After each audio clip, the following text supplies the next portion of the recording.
Herkese merhaba arkadaşlar, kanalımıza hoş geldiniz. Yalı Çapkını'nın Feridi Mert Ramazan Demir tenis turnuvasında birinci oldu.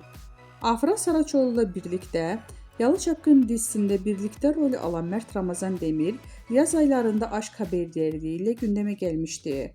27 yaşındaki ünlü oyuncu bu kez bambaşka bir konuyla adından söz ettirdi. Mert Ramazan Demir, İstanbul'da geçirilen tenis turnuvasında birinci oldu. İşte detaylar. Son olarak Yalı Çapkını dizisinde rol alan Mert Ramazan Demir, oyunculuk kariyerinin yanı sıra özel hayatı ve sosyal medya paylaşımlarıyla adından söz ettirmeye devam ediyor. Instagram'da 4 milyon 700 bin takipçisi bulunan ünlü oyuncu, İstanbul'da geçirilen bir tenis turnuvasında hünerlerini sergiledi. Özel bir eğitim kurumunun derneğinin tarafından gerçekleştirilen turnuvada birinci olan ünlü isim paylaşımına yoğun bir ilgi gördü. Bizden bu kadar arkadaşlar. Videoların devamlı gelmesini istiyorsanız kanalımıza abone olmayı unutmayalım. Hoşça kalın.